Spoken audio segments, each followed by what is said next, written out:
Hello everyone, welcome back to the TCF Sport podcast. My name is Ben, as ever, joined by my brother Stephen. Hello. How you doing? You okay? I'm good, thank you. How are you? Yeah, very well. Were you making faces to the camera while I was looking at my own camera? No, I was just looking at the camera. I thought if you're looking at the camera, I'll look at the camera. Now I'll look back to you. If you're looking at the camera, and I'm looking at the camera, everybody's looking at the camera.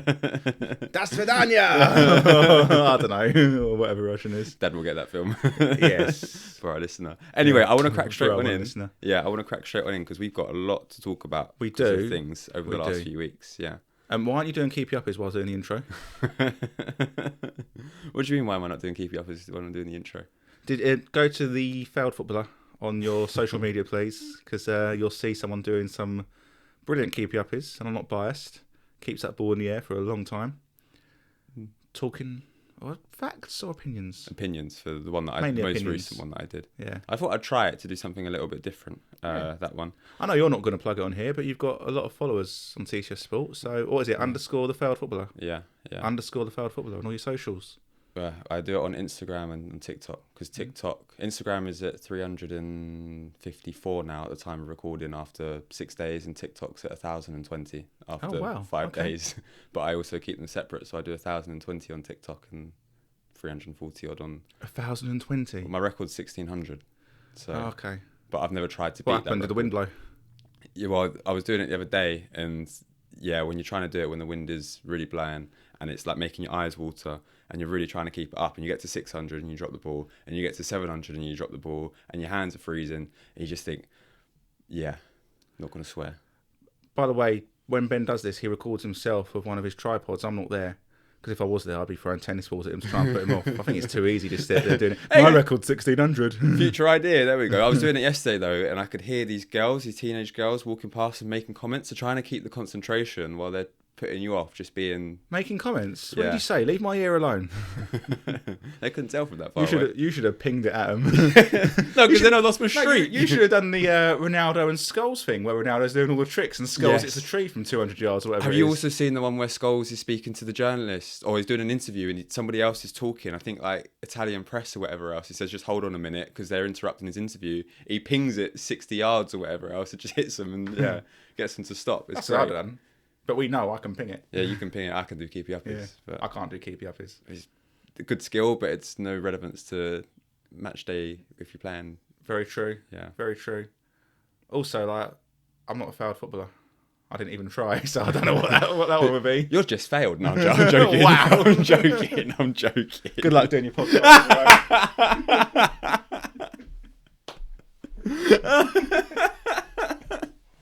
You haven't seen Step Brothers, have you? I haven't. No. Oh my god! You need to watch that film. And the dad, you're failures.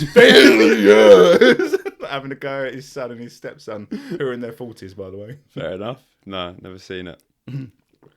Anyway, Should we come to the football? we've got a lot of football to talk We do about. have a We lot just of spent a football to good talk 5 about. minutes talking nonsense. Aye. Other than your new social media venture. New endeavour. Yes, yeah, indeed. Let's start. There will. Sorry, I didn't mean to interrupt. There also will be the failed footballer after dark, won't there?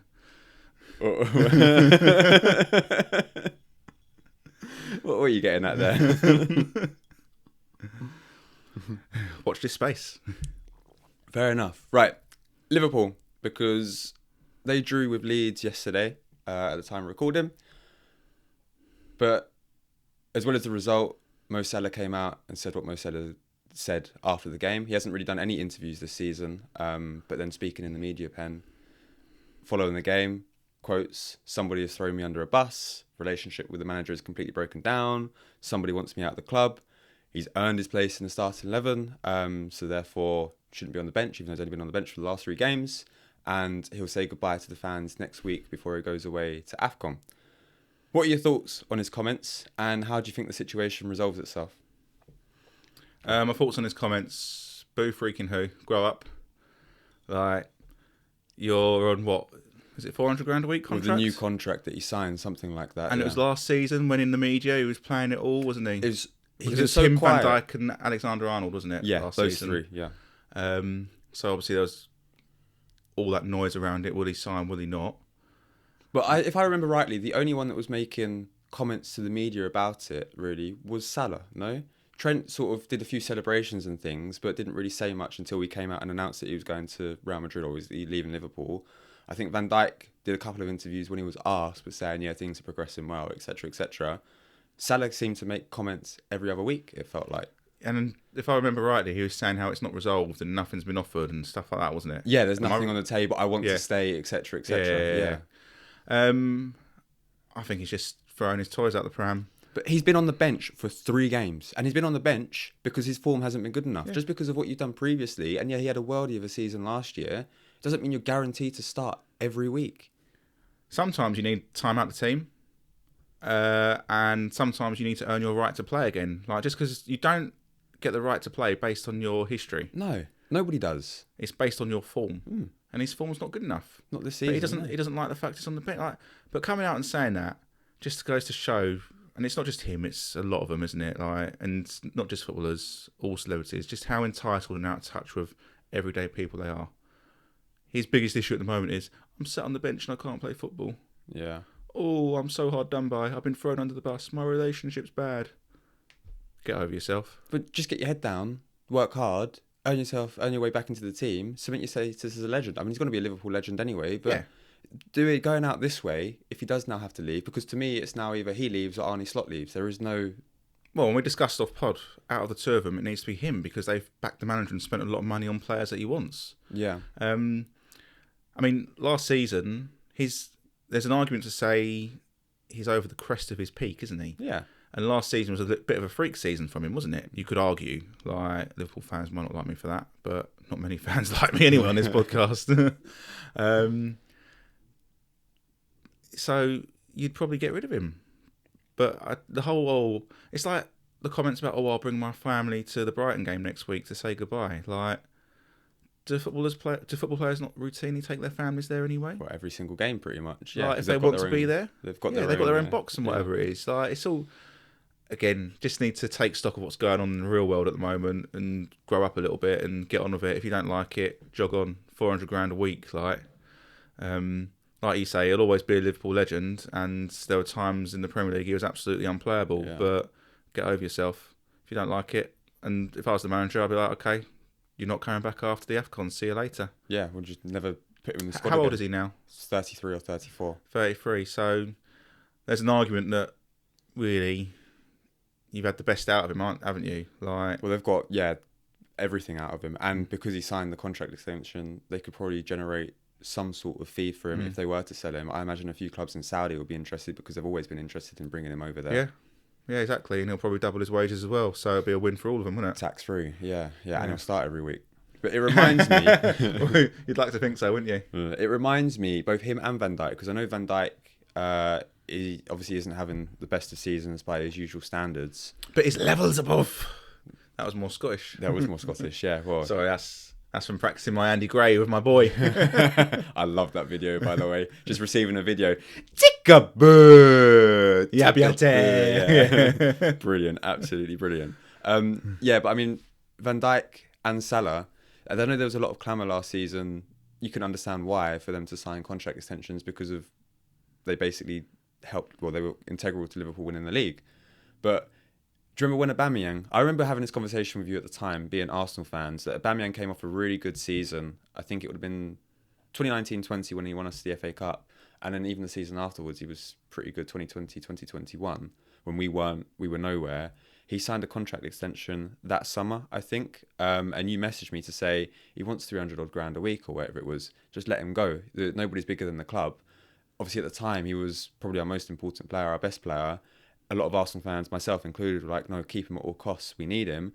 Form dropped off massively. The same thing happened with Marcus Rashford a few seasons ago. I think first season under Ten Hag, Rashford was United's best player. Can't remember stats off the top of my head, but he had a good season numbers-wise. Signed a contract extension on, 300 odd grand a week. Form dropped off a cliff. Has the same thing happened with Salah and Van Dijk? Or is it just the fact that they've got a little bit older and last season was an anomaly, as you said? I think the age will always catch up with you as a footballer. And I think with Salah, a little bit his age. There's also got to be a little bit of they're the champions, so people get themselves up for a little bit for it as well.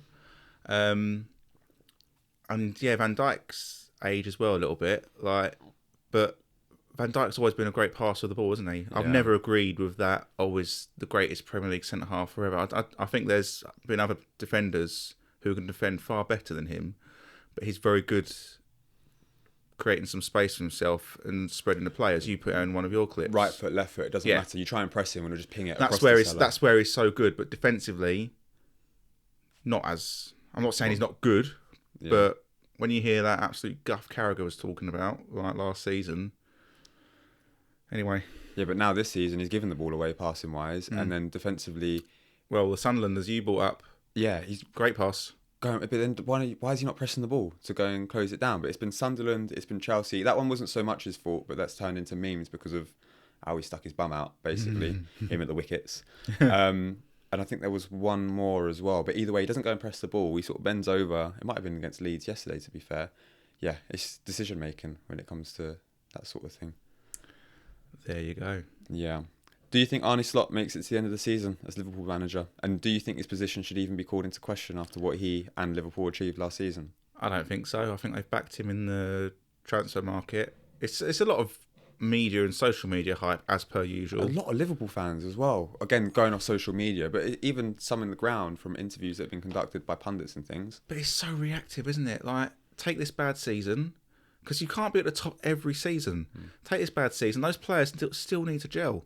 Isaac came injured and unfit. I mean, Ekatike looks all right, doesn't he? He's still... He needs probably about 2 or 3 shots to get his eye in, doesn't he? I know he scored 2 yesterday. Time, yeah. But give him time to gel. Like, you've lost your right back. Your best centre half is close to retirement, isn't he? So you need to find someone to partner Konate. Or just let Konate go, because Konate's been dross this season and he's not signing a contract extension. Has he not?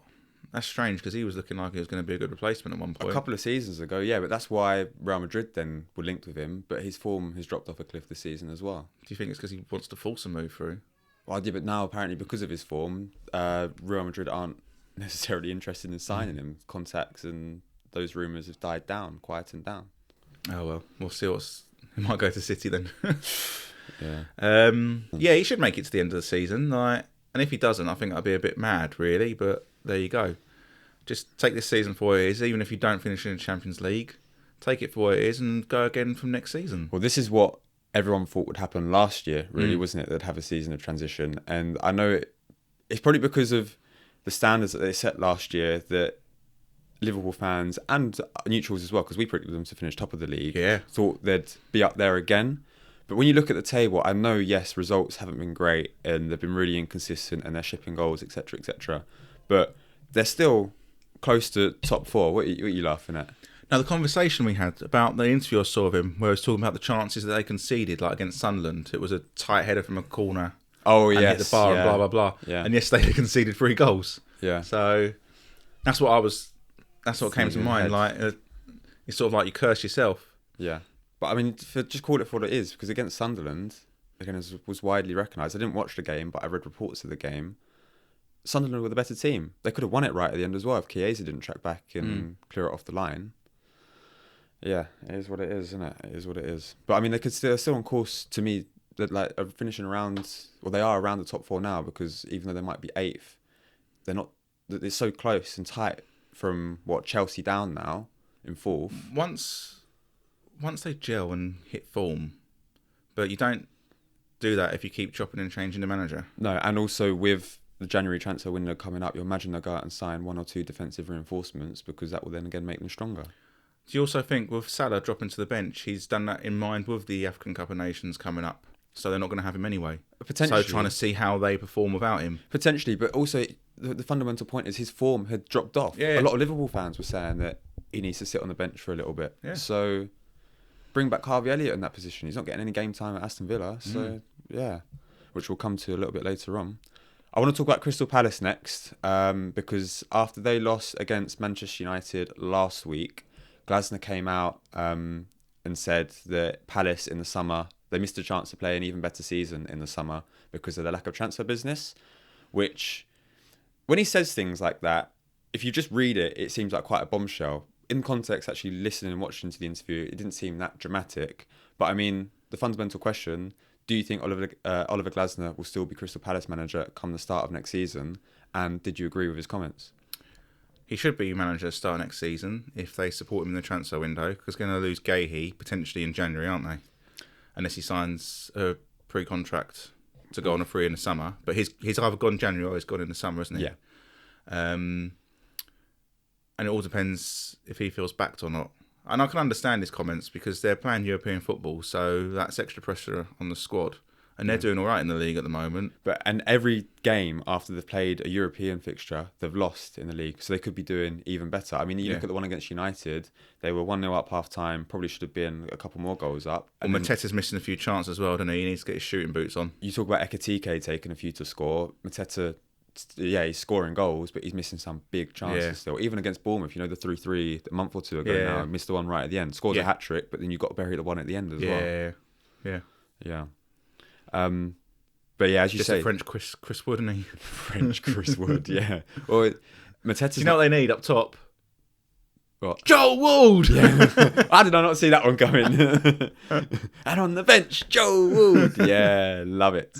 Absolutely love it. Yeah, I mean, as you say, the January transfer window will be important for both their season and Palace's longer term future regarding Glasner. He did say that January is too late to strengthen, but if they go out and sign a few players, the position that they're in the league, they have a genuine chance of top four, or again, at least qualifying for Europe via league position. Top four might be a little bit of a stretch as the football comes thick and fast later on. A good chance at winning the Europa Conference League. I know they're 2 wins from 4, but they should progress because they're one of the stronger teams in that competition, even if they don't finish top 8, whatever it is. It's a chance to have a very, very, very good season that could potentially persuade Glasner to stay next season if he feels backed and for the longer term and build something longer term. I mean, if they finish in European positions and they've done well, I've always viewed the January transfer window as a time to sign players to embed for the next season, really, to get them used to the speed of the Premier League and the physicality of it. Well, it's also hard to know, or sometimes it's hard to just sign players in general because clubs don't want to let players go. And then they have to find replacements. Exactly. Yeah. So I don't think that even if they were to sign a couple of players in January, it might help them in the short term in terms of, all right, this is for next season. But I don't think it's going to mend those bridges there. He's like, well, we could have invested in the squad, but you wanted to save the money. Yeah. So, but then they've got to be pragmatic as well, haven't they? Like, they've got to sort of think, well, again, just surviving the Premier League. We won the FA Cup. It was a good season. Let's try and finish higher up in the league this year and have a good cup run. Or Europa Conference League run. Well, I mean, as in both. Of course. Both cups. Are they out of the League Cup now? No, we've got them League Cup. So they're going through in the next round then? What do you mean they're going through next round? They've got more football to play than us with an even thinner squad. Do we play them after they played in Europe? No, the games... Originally, they were going to have to play 3 games in 6 days, which I know your thoughts about a lot of football. Yes, they get paid a lot of money, but 3 games in 6 days is quite a lot. We'll cancel a training session and just let them have a massage then. Have you ever tried to play that many football games in that many days? I've played 2 or 3 football games in the same day. Yeah, what intensity? What intensity? Fail! I'm joking. I'm joking. I don't play intense. I play on a football pitch. Pedantic. Yeah, I mean, they don't play Europe before they play us, but we've both got a Premier League game. They'll go through then. We've both got a Premier League game on the Sunday, and they've got a European game before then, to be fair, I think. No, we don't. We've got a free week that week when they play in Europe, and then they play on the Sunday, and we play on the Sunday, and then we both play each other on Wednesday. That's the 23rd of December, I think it is. Okay. Yeah, but I mean, we beat them this stage of the competition last season as well in that in the League Cup, and then got done by Newcastle over both legs. Yeah, deservedly so. I mean, let's come to Arsenal because we're talking about Arsenal anyway. Let's not. Bottle jobs. You don't want to talk about Arsenal? Bottle jobs? That's what someone said in one of the group chats. Oh, they're bottling it early this year. What? Because we lost 1 game since August in all competitions. It's the spin people put on things. But I was saying to Dad this morning, they're being set up for the fail anyway. It's like when Gary Neville's saying, oh, it's theirs to lose after 7 games. In October. Why do you think that is? Why is that being said? To build them up? To then just knock them down and say how rubbish they are and they've bottled it and all that sort of thing. So... But I think I pretty much said on here that I still didn't believe they'd win it because of the way they was playing and the mentality from the manager and certain things. And that's continued. But you think... Cause when you're talking about mentality from the manager, after Chelsea, for example, which we were both frustrated. I mean, the first 30 minutes, I would have taken a point 11v11 because Chelsea were the better team. After Bayern Munich and Tottenham, 2 big games, you could sort of understand it at the end of the week. Chelsea was still the better team with 10 players. Yeah, but when they go down to 10 and they lose Caicedo, of all players, arguably their most important player, bar Palmer, but certainly with Palmer's injury this season, Caicedo has been their most important player. Title winners go and win that game. It doesn't matter what week you've had, you go and win the game. Mm-hmm. But Arteta afterwards, in the press conference or in the interview, said that he was a little bit disappointed that we didn't go and win it because it was an opportunity. So does that mentality of not going to win it come from him, or does it come from players on the pitch? It's not just a mentality thing, though. It's what they're doing in training as well, surely. I mean, ultimately, it's the players on the pitch that have got to do it. But if they're not creating the chances, what are they doing in training? Because we've just had that where how many chances they really create against the 10 men? Not many. We had the Villa game yesterday. How many chances did we create after equalising? But we had this. Not many. Because that's where I agree with the frustration, though, because after we scored against Chelsea, Marino had one from the edge of the box that Robert Sanchez made a good save with, and then you had the one right at the end where Timber took it off Gyökeres's head. Besides that, I don't remember a chance. We weren't peppering their goal. Yesterday, first 10 minutes of the second half, we came out flying, deservedly equalised, we're all over Villa. As soon as we scored, I mean, you made the comment when we were watching it, it was back to knocking the ball around slowly, allowing them to get a foothold in the game again, more possession. Try and kill the game off then, no? Because when they got tired later on, because come the end, last 10 minutes, half the lads looked flat on their feet, dead on their feet. It would have been nice to have capitalised when we were on top. Well, it all comes down from the top, doesn't it? So it does come from the manager. It doesn't matter what he says in the press conferences, because it's too repetitive, isn't it? Away at Man United, they were, lacklustre, weren't they? I can forgive that one though, because first away game at of the Liverpool, season. yeah. But again, we made Man United look really good. I thought United were going to have a really good season because they outplayed us for large parts of that game. Although that has also been a trend of United, play better against the so-called bigger teams who like to have more of the ball, and then when the onus is on them to go and break a team down, they struggle. Away at Liverpool, there for the taking, lose. Yeah. Chelsea with 10 players, draw. Chelsea looked the better team, and Chelsea would have deserved their win had they got it. And again, we discussed it. Liverpool last season, would they get a point against 10 players? They'd smash them. The City of the last 2 or 3 seasons, would they go to Stamford Bridge when they go down and play against 10 men and only come away with a point? No, they'd be ruthless. So there's a mentality thing there, and it comes from the manager. It's all well and good saying afterwards in the press conference that, you're a bit disappointed, you're this, you're that. It's time to start doing it on the pitch. And if your players aren't doing it on the pitch, why? Well, the players not then good enough? Can the players not execute what the manager wants? Well, they're his players.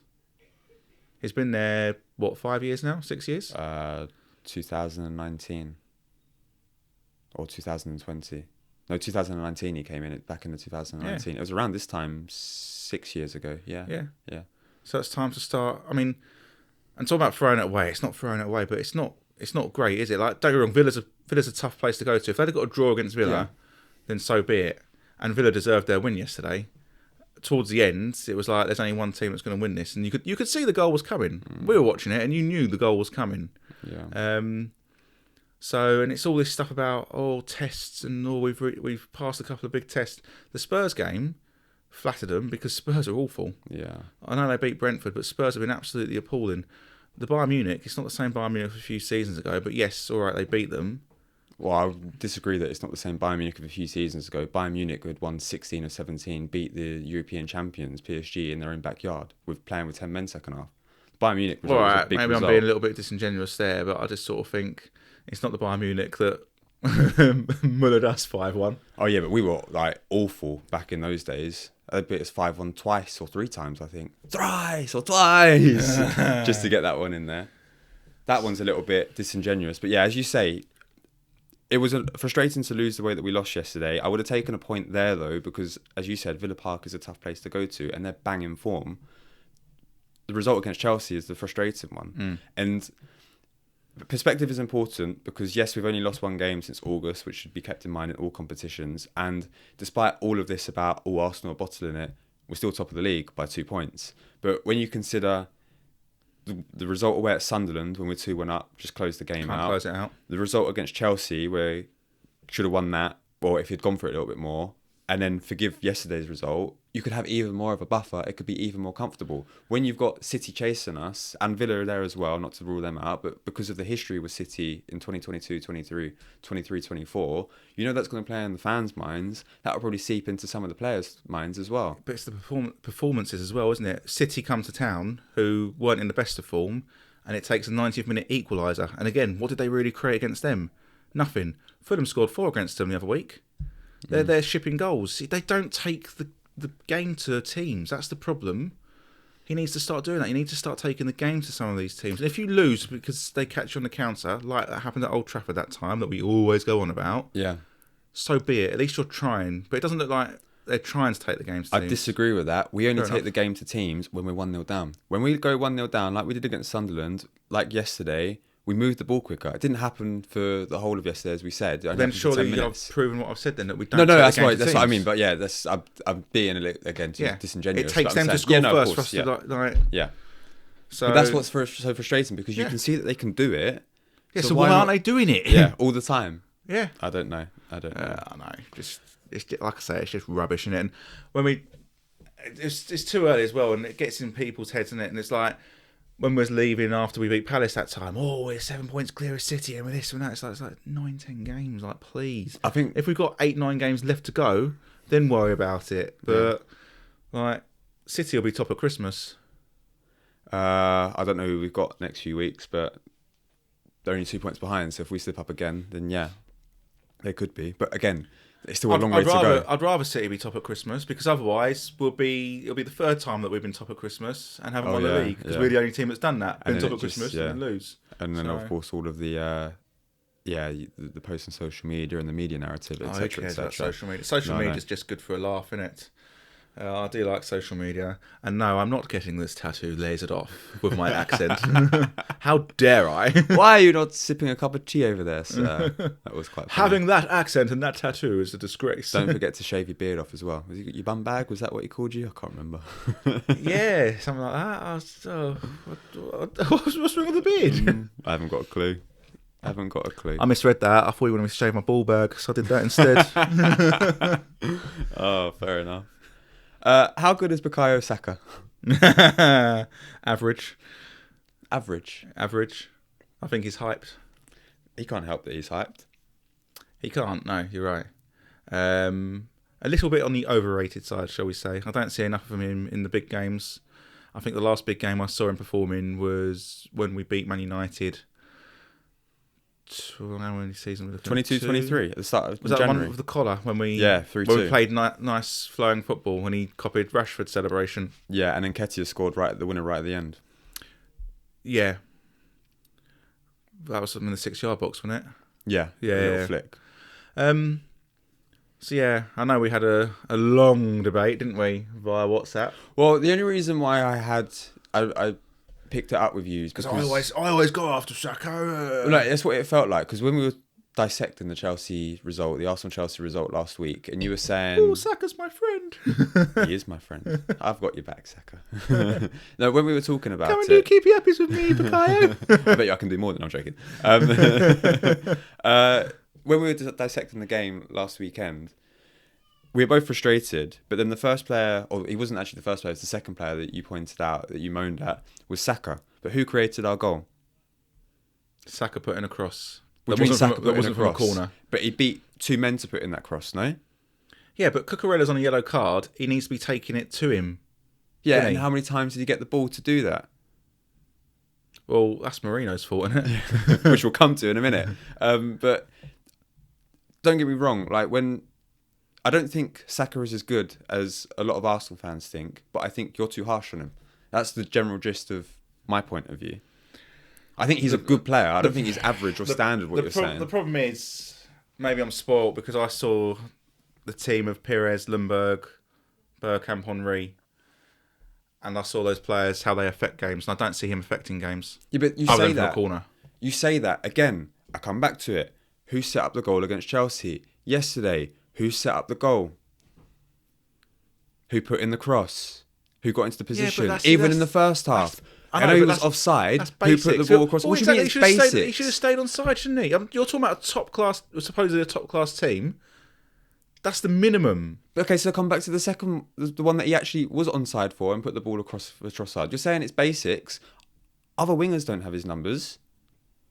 I get the point that you're saying about you don't see it enough in big games, etc., etc. I mean, there are some big games that I could point to. Real Madrid away last season when he missed the penalty but then scored the goal at the Bernabeu to put us 1-0 up. Bayern Munich a couple of seasons ago when he scored the first goal against Manuel Neuer. Didn't progress in that one, which you could probably use as a counter-argument, but he has turned up in big games. Then you look at his numbers in general, 103 goals and assists overall in 208 Premier League appearances. So what, 1 in 2 goal contributions is what he's contributing. How many of those are from corners? Again, what are you talking about corners? It's just delivering the ball. 97 are from corners. Just delivering the ball. He scored more goals than he's laid on, 57 goals to 46 assists. And you have to bear in mind that when he first broke into the team, he was playing left back. Yeah, when he first broke into the team, he should. I'm not saying he should be out of the team, but he got in because he was dynamic and he was good. Maybe it's coached out of him, or maybe people double up on him, but then that's down to them to find a way to make him influence games. I don't think he influence games as much as he should be. There's all this, like I say, there's all this hype around him, and he's our star boy, is this, and it's just I don't see it. I see a decent player, but I don't see someone who's a game changer. But then that comes back to the wider point about the whole of the Arsenal squad. Are there any world-class players in there? It's a unit. It's a group of good players. I mean, there aren't any world-class players. The closest that would have come to it within the last few seasons would have been Odegaard, but even he's off pace. Yeah, But no, there aren't any. No, the only ones that you could probably make an argument more defensively, there's one of the two centre-halves, but Gabriel sometimes goes down too easily. Saliba probably hasn't been as good as when he first broke into the team, but they're probably our strongest players. I mean, is there an argument for Rice? Yeah, it's different sort of player. That's the only other one that I was going to... But he always seems to perform, but again, because he has a different job, doesn't he? Yeah. Like, I don't ever see him giving the ball away. He recovers a lot, doesn't he? And breaks up the play and gets us moving again. But depends also how you define world class, though, isn't it? I guess. Yeah, exactly. Yeah. But then, because that same question, you could look at City, couldn't you, and say who's world class in their team? Haaland for his finishing, but even then, we've had the conversation about Haaland where he's not someone that can just pick up the ball and do anything special with it. Doesn't need to though, really, does he? He's world class in front of goals, so yeah, therefore he's a world class striker. As long as he's got space, like he can, if he's given the space, he can obviously take that first touch and dribble the ball and go behind. But he's not the sort of player to beat 2 or 3 players, is he? Not technical, no. But again, you play to his strengths. But his finishing is world class, isn't it? Yeah, oh god, yeah. You put him. How many times when he's through on goal do you expect him to miss? Never, really. You always back him to score, and he probably backs himself to score. Potentially the keeper as well, Donnarumma. Maybe. I haven't watched enough of City this season, but last season, how he helped PSG win the league, especially the 2 games against us. Yeah. Yeah. Mikel Merino, you're not going to throw Merino in that category? What was world class? Oh yeah, quality, isn't he? If you want someone to give the ball to the opposition, honestly, sometimes it's like playing with 10 men when he's on the field, isn't it? Yeah, but you say that because he's the most frustrating player in terms Here we go, of... we're going to get butter over Mourinho now. No. What do you mean butter? I didn't get butter at all. I don't care, it's a debate.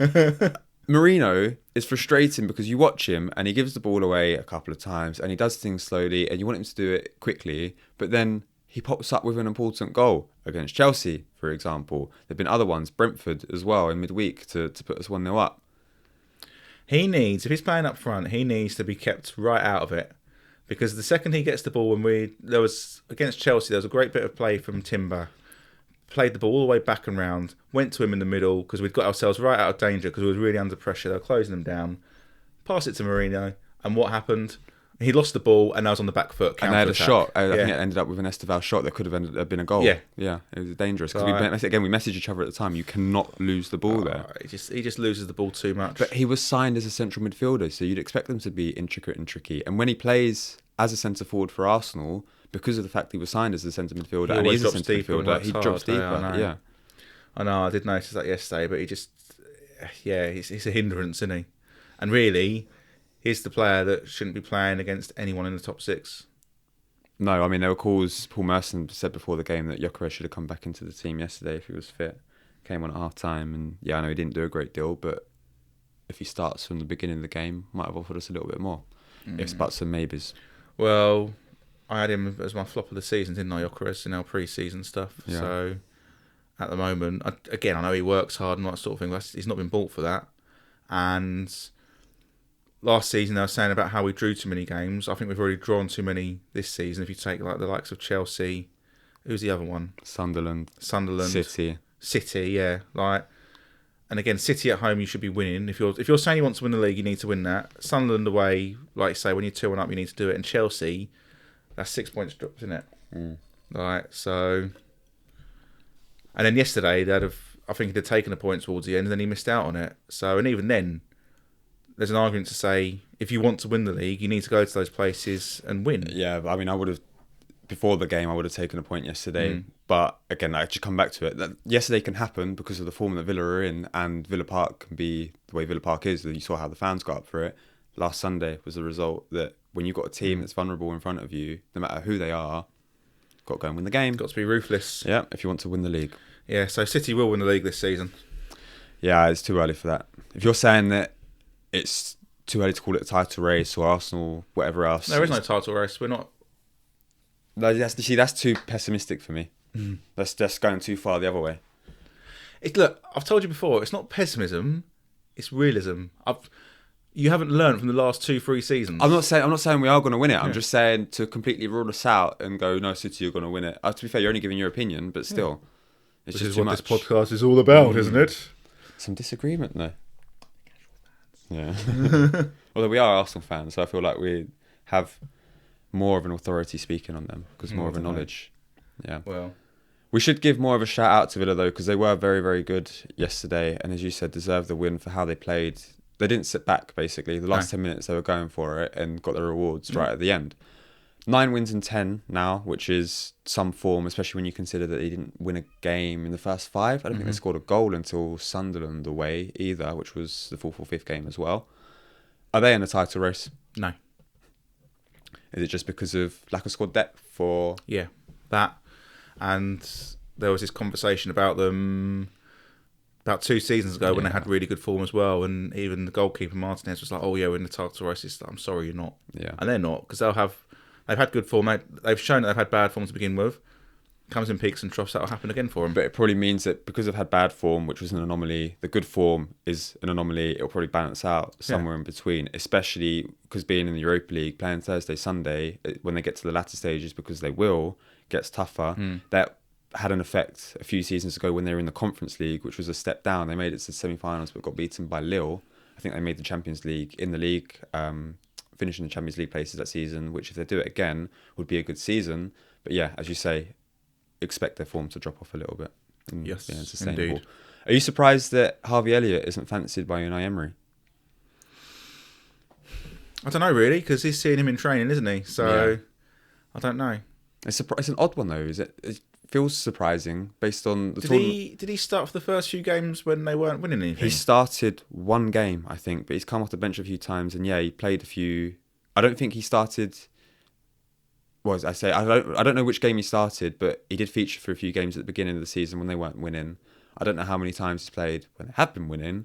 I don't really know. I don't know if he's injured at the moment because he wasn't on the bench yesterday, but I think it's about 143 minutes he's played all season. Bearing in mind that there was a clause put into the loan deal that meant that Villa were almost a certainty to have to buy him at the end of the season. Doesn't look like that's going to happen now. Strange one, isn't it? Yeah, especially based on the tournament that he had at the under-21s. Yeah, he took the words out of my mouth. Yeah. There with that. I don't know that really. I mean, the one I always find strange is Marlon. Doesn't seem to be able to get game time. He's always coming off the bench. Yeah, I mean, it's not... At the start of the season, he was on the bench a lot more and wasn't getting much game time at all. But because of performances and form in the Europa League and when he started in the Premier League, he has rotated between him and Watkins a bit more. Because, I mean, Watkins only scored his first goals of the season against Brighton in midweek. But he needed those goals as well. It was good to see him scoring. Yeah. Although he should have taken some of the chances that he had yesterday. Yeah. Yeah. He didn't want to because he's an Arsenal fan. Yeah. Should have done that. What was the same attitude when they beat us at the Emirates 2-0? You know, when he scored the second? Yeah. the back end of the 24-25 season. They should have missed that one as well, no? Oh, to be fair, we're already 1-0 down, so... Were we 1-0 down? Yeah, we were 1-0 down. Yeah. That was one that cost us, wasn't it? Yeah, that's the game that... Because we won 16 of our last 18, but because we drew at City and we lost at home to Villa, we didn't win the league. I know. It's what it is. Well, we had that conversation, but he was still in the Champions League, wasn't he? And that's the one where we should have said, just pick what you're going to do. Yeah. Or... Because the game against Villa came either side of the two legs against Bayern Munich as well, didn't it? And it was tough. It is what it is. Let's come to Tottenham, because it's been a better week of results, not necessarily performances. I mean, against Brentford, decent result, decent performance, but they weren't great against And Newcastle. Simmons scored. Yeah. And assisted. Light the beacons. Oh, he deserves a shout out for that based on opening his Tottenham account, because we've given him plenty of stick. But good. Well done. Your first goal and last one for another 5 games. Well, he wouldn't be playing that much if they had Kulusevski and Maddison fit. But the unfortunate thing is, because they've lost the two most creative players to long-term injuries, some of that load has to come onto Xavi Simons. And as you said about January signings, some players do just take a little bit longer to settle in. Look at Florian Wirtz as well. He hasn't even got a goal yet because they took his goal against Sunderland away from him. Yeah, but do you know how desperate they were for that to be his goal? Like, it's all become because of his great work, etc., etc. The shot was appalling. It was going well wide. That's why when it deflected in, it was an own goal. Yeah. But it was good feet by him, but still, like, the commentary is just hilarious. Yeah. But, yeah, I mean, they got the 2-2 at Newcastle, didn't they? Did you see the equaliser? Yeah, Ramsdale has got to be saving that. It was awful. Yeah, but it was onside. He couldn't see it, could he? I know, but taking so long to just dive, to me, you know where the ball's going. Even once the ball's left Romero's foot, it should dribble past him. I know it dribbled past him, but I did, because when I first saw it, I was like, oh, keeper. But when you see it from behind, it's gone through about 2 or 3 players. So make an educated and guess. I'm not defending Ramsdale at all, but I just sort of think he was just obviously properly unsighted. Make an educated guess where the ball's going, in my mind, anyway. Although I'm going to ask the question now because it was going to come to a bit later on. Ramsdale or Pope, who do you think is the better goalkeeper, and who do you think should be starting as Newcastle's number 1? I'd say they're on par, really. Different strengths. Yeah. Ramsdale's so much better with his feet. Pope's probably a better shot stopper. Not to say that Ramsdale isn't a good shot stopper. I'd say Pope's more erratic in terms of the way he comes out of the box, though. Did you see the Champions League? Oh, that was mental. Absolutely mental. What was he doing at the start of second half? Yeah, I know. And it's not the first time he's done that. Like, he got sent off against Liverpool. It was Liverpool, wasn't it? Because then he missed the League Cup final. League Cup. Yeah. So his decision making, I'd say on that side of things, I'd say Ramsdale's not as erratic with that. He's probably got stronger wrists than Ramsdale. Yeah, although Pope never catches anything when it comes corners and things. He always opts to punch, which frustrates the life out of me. Although having said that, I think Romero's second goal midweek against Newcastle I criticised Ramsdale for not saving it, but it also comes from a corner that he chooses to punch, if my memory serves me correctly, which he could catch. Well, I know we're supposed to be talking about Spurs, but talking of punching and not catching, and Newcastle, Everton away. Jordan Pickford. Yeah. Pushing the ball between his legs and then having the cheek to blame Tarkowski. But then for other ones, I think, don't get me wrong, it's a great ball in by Lewis Hall. He doesn't even come out and try and claim the ball. Yeah. There's a Bournemouth last season when they... Everton were 2-0 up, weren't they? And then Bournemouth came back and won it 3-2 right at the start of the season. There were 2 or 3 balls across the box that Pickford could have come for and didn't. Yeah. Yeah. When I was watching that and it's hit his hands, but was having the conversation, and this is where people go, oh, well, you know, you're not players and this, that and the other. The way where the ball's coming to him, it's coming to him at chest height. Yeah. Do you not just catch the ball? There was no one around you. I mean, Dan Burn as well, though, in that lead-up. How he's decided to stop Livermento's tick-a-boo! What a strike that was from Livermento. He was going out for a throw, wasn't it? Good job it was Dan Burn in that position, because nobody else would have the length to reach it. Channeled his inner Naby Keita of that one, didn't he? And Dan Burn kept it alive well for... who was it that hit it? Hall? No. Lewis Miley, I think. Miley, yeah. Yeah, oh, great passage of play. Nothing will ever beat Naby Keita's in the final of the Champions League. Comes back to him on the edge of the box. It was like something out of Laurel and Hardy, wasn't it? Who can be the worst footballer? Like Livermento was like, oh, look at this shot, and Pick was like, hold my beer. Yeah. Jesus, elite Premier League footballers. Yeah, no.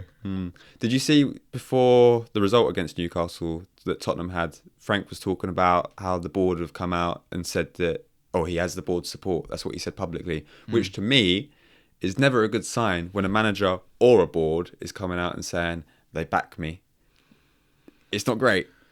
No, it means there's pressure on, doesn't it? But we discussed off podcast, there's a lot of issues they need to deal with, isn't there? That's a good point, actually, because Tottenham fans have been unhappy with the way that the club have performed this season. When have Tottenham fans ever been happy for the last 5 years, though? But where do they expect their club to finish? Bearing in mind, I know they won the Euro. Yeah, but based on last season's form, they finished 17th. They lost 22 league games, as we said. Yes, how many? 22, I'll repeat it. Yes, they won the Europa League, but who did they play on the route to the Europa League final? That's not me discrediting the fact that they won it, because they still have to do it. They have to get there, and they had to beat United in the final. They wouldn't have won it if it was the old format, let's be honest. Yeah, if Champions League teams going into the Europa League, they wouldn't have won it. Yeah, and again, I come back to the point about missing Maddison, Kulusevski and Solanke. Kulusevski is the most important of those three because I really rate him. He's a good player. Is where Tottenham are now just par for the course for this season, where they should be? Yeah. So what's the issue? They didn't want to be fighting relegation, did they? So they signed Thomas Frank, and he's got them on the same points, if not better than 3 now, because they beat him. Better than Brentford now, aren't they? 3 points better off than Brentford. So don't complain, because this time last season you was about 10 points worse off than Brentford. Yeah. So I don't know. I don't know what they expect, but it's not going to happen overnight, and it's going to be almost a season of transition as well, isn't it? Yeah, of course. I mean, he's come from a club that's very community focused as well into a bigger club, and I think he wants to try and replicate that as well. Obviously, because there's been issues with the players on the pitch where it's like we're going to say thank you to the fans, and then there's been issues with some sections of the fans booing Vicario. Yeah. I don't know. Which he came out and strongly criticised, saying they're not Tottenham fans. And that's his opinion. He's entitled to do that. But they pay for their tickets, the extortionate prices they do. They're entitled to voice their opinion. I would have just applauded Harry Wilson's goal. Because that was lovely, wasn't it? Oh, yeah, that was brilliant. Yeah. When I saw the keeper where he was and I was watching, I was going, go on, make it 2. But you talk about having a clear picture in your mind of before you receive the ball, what you're going to do. He'd had a look, he knew exactly, and then to execute as well. Because it wasn't easy. If he'd missed, everyone would have just gone, fair enough, he was unlucky. Yeah, fair play. Yeah.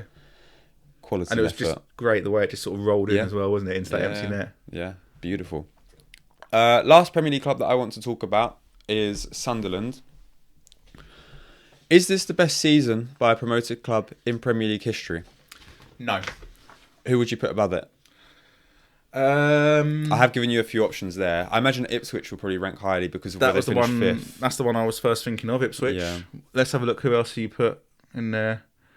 But they got relegated in the next season. Relegated next season. Forest qualified for the UEFA Cup. I think they finished top 3 in 94-95.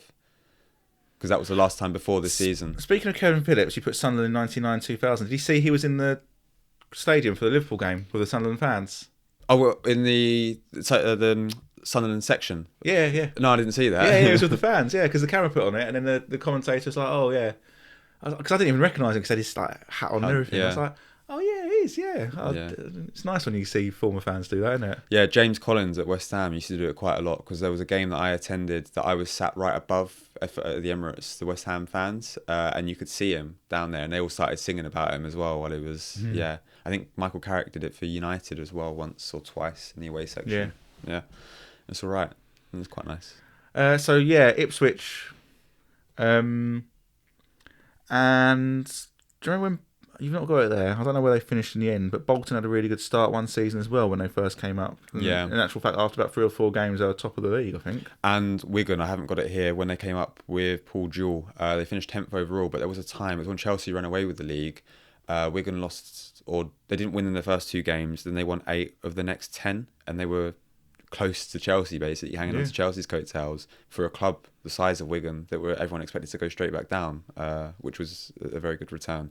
The only reason why I asked that question, though, is because, I mean, they deserve to be put in the category for me. Obviously, still got a long season left, but just purely based on the fact that the amount of clubs that have come up over the last 2 or 3 seasons that have gone straight back down. I know they spent a lot of money, but other clubs spent a lot of money that have come up recently. And to perform the way that they are, top half of the table, in and around the top 4. Well, when you take into account their playoff final performance as well, with the players they had there, Yeah.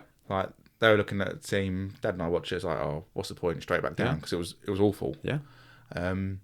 But certainly the best for probably the last 10 or so years, I'd say. Well, there was a stat, I think, after only about 9 or 10 games, that it had been the best start by a promoted team in 17 years, something like that. So, or even longer then. Yeah. But yeah, long may it continue for them, and hope they can build on it for next season as well, and not just be like, next season they're probably a little bit more difficult. Yeah, of course. But for them, it's good that they're safe now. On, what are they on, 20 points? 23, I think. Yeah, there you go. Yeah. Safety. Historically. Yeah. Well, no, but, I mean, it used to be 40-point margin, didn't it? Then it's got less than that. So, what are they? 7 to 14 points from safety? Really? Yeah, realistically, it'll be a little bit higher than it has been in previous seasons because Leeds, I think Burnley are gone. I know it's early to say, but no wins in 6. They've lost the last 6 on the bounce.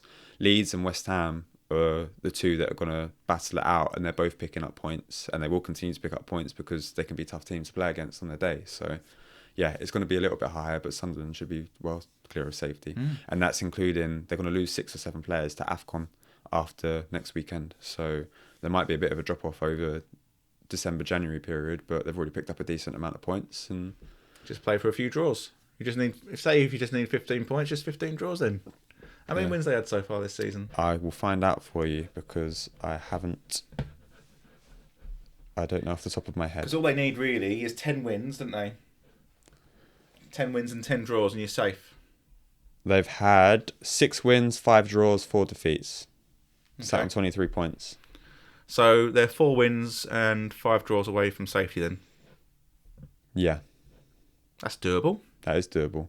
Based on the fact that it's still more than half the games left to play. Yeah. And who they've got to welcome to the Stadium of Light. Because I don't think they've lost... Have they lost at the Stadium of Light so far this season? I don't think they have in the league. I think you might be right with that one. Yeah, because obviously we nearly beat them, but they equalised right at the end. Yeah. So, yeah. Fortress. That's a noisy place, Stadium of Light. It is. Yeah. Have you ever been there? Yeah, I have, yeah. To watch... I watched Sunderland play Bolton.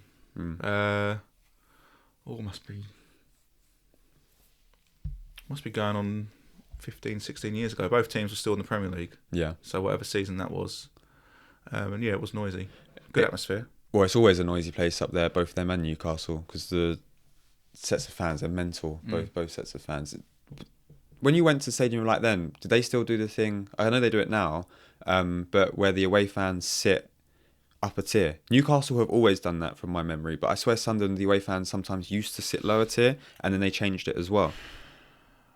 I don't know, because I was with the home fans. Fair enough. Because Matt's a Sunderland fan, so we've got 2 tickets in the home fan section. Fair enough. I did actually think, one more question I wanted to ask you about Premier League club. I want to ruin your relationship with Wolves fans completely. Will Wolves break Derby's record low points total? Ooh, that's a good question, isn't it? What is the record? Is it 11 points? 11 points, and they're on 2. They're on 2. See, because before, Paddy Power was only focusing on Burnley, Leeds and Sunderland, weren't they? So they didn't think about Wolves. I'm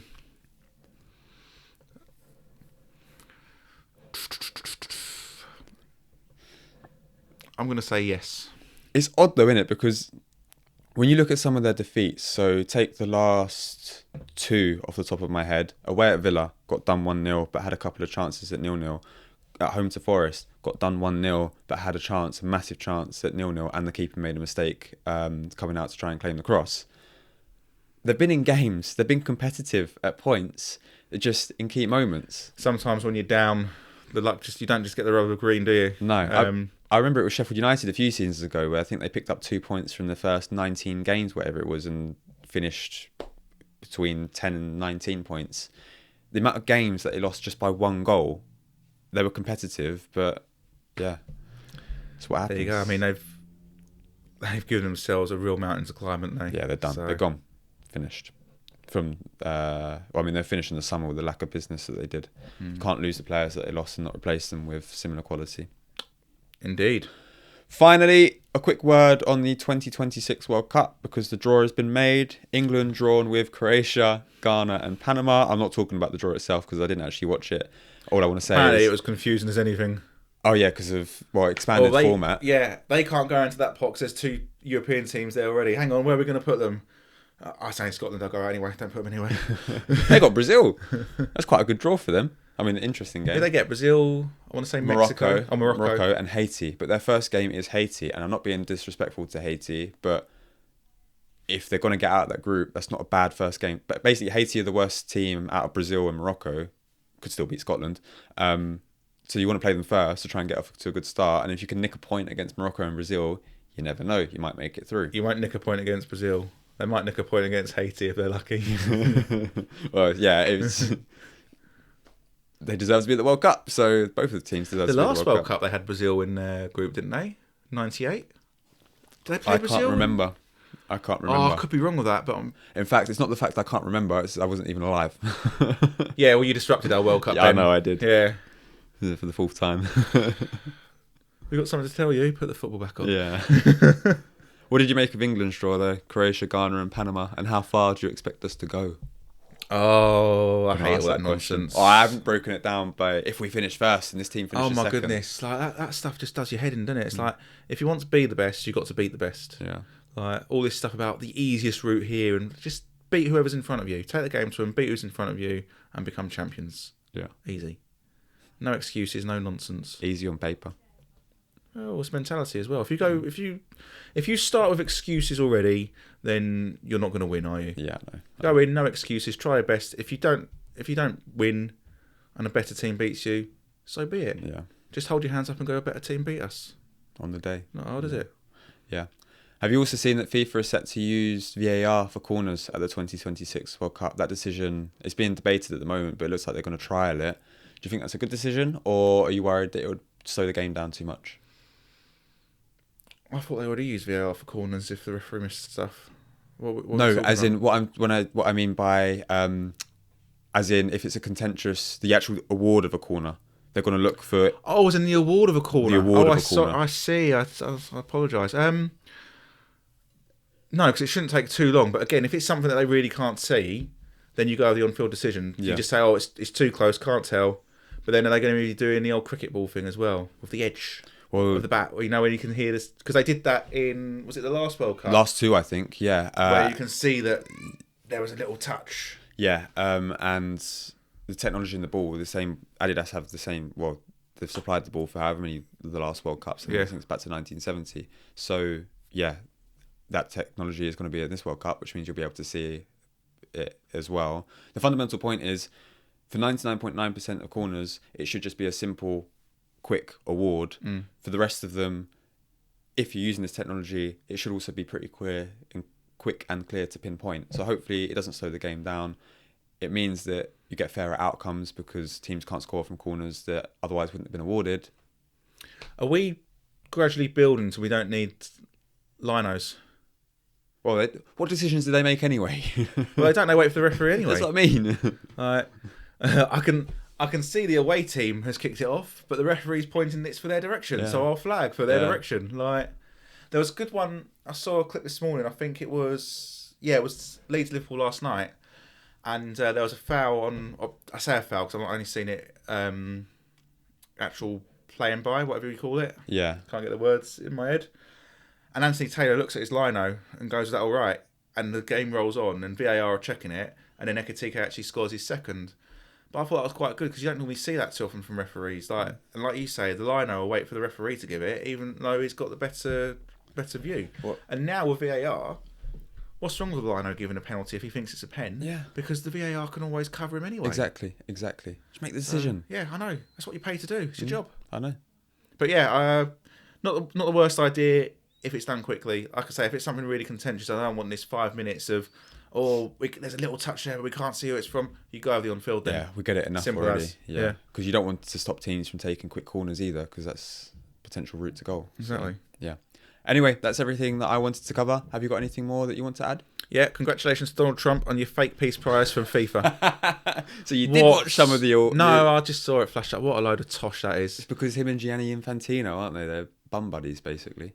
You can't. No, you need to edit that out. What? Most powerful man in the world. You want to call him bum I buddies? don't care. What's going to happen? CIA's going to kill And me. this is remember, this is Ben's podcast. I just contribute. Congratulations on your That's what it peace feels prize. like, though, no? Today I feel lucha. Yeah, I mean, why is a football organisation handing out peace prizes? Where are we going as a society? What is that? Yeah. Or as a community, as a footballing community? Just keep it to football. It's because he wants the Nobel Peace Prize, but yeah, I know.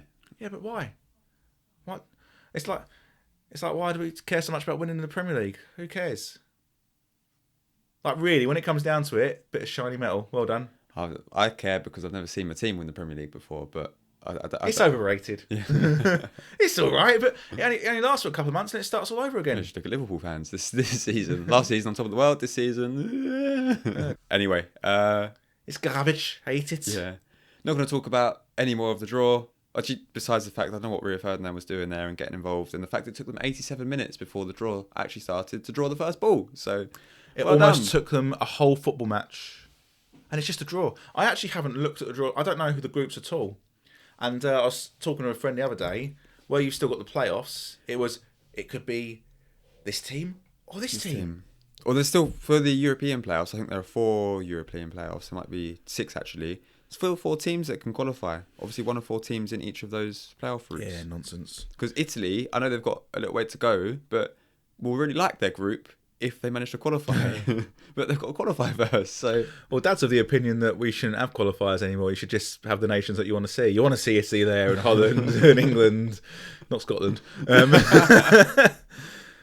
and France and Germany. So they should just get a bye. how about to make it a truly World Cup? Just invite every nation, just single knockout, straight knockouts, go from there. That's what I'm in favour of. Yeah. Could you imagine? Can you imagine Democratic Republic of Congo get to the final? It's like a full festival of football. That'd be great over a summer, wouldn't Well, it? you'd get all like the big nations. There's no seeds, so you'd have Germany, France, First round. first round.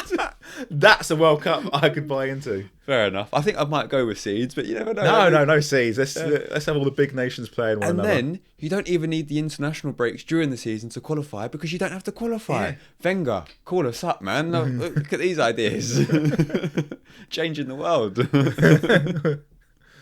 One tournament at a time. Yeah, let's keep it like that. Brilliant. I think as well we should go a bit further, and the European Cup shouldn't exist anymore, and we should have the European mixed with the African Cup of Nations in the middle of the season. What, the Euros, you mean? Yeah, the Euros. Nuts to the Euros. Have the AFCON Euros. Why just those two? Why just those Well, then two? you could have the CONCACAF and whoever else, couldn't you? The North America and South America. Yeah. And Asia and Oceania. Although I don't know if they already do it. Yeah, no. Yeah. Oh well. Get rid of them all. Just have a World Cup every year. No, An actual World Cup with just a round robin knockout. There you go. yeah. To be fair, they're talking about making it. Was it every 2 years or every 3 years? I can't remember. Debate a couple of years ago. Yeah, now. it needs to stay every 4. Yeah. Unless they introduce our idea, then maybe every 2. That'd be really good. Yeah. Maybe, yeah. I quite enjoy it. Anyway, thank you so much for joining me. They should do it like the Olympics, actually. The World Cup. You can't be professional. You just call up a bunch of amateurs. Yeah, that'd be brilliant. Can you imagine, like, we amalgamate the best players from pub teams. Here comes Dave. He's a bit hungover. And he's lit up a cigarette whilst he's in goal. But he can still deliver a corner onto the big man's head. Yeah. Yeah, brilliant. Sunday League World Cup, that'd be quality. Carlsberg, isn't it? Yeah. That's an advert for Carlsberg. Oh, that's a great advert, that one. Anyway, we've talked so much nonsense for the last hour and a half. That was good. I always enjoy I think it. the last 10 minutes you had a bit of oomph. Yeah. I don't know, Matty, you can tell us. He doesn't watch it anymore. Yeah, fair enough. Don't blame him. Yeah. Anyway, thank you so much for joining me. To everyone still watching, yeah, thank you for listening, watching, following, etc., etc. And you shall hear us on the next one. Goodbye.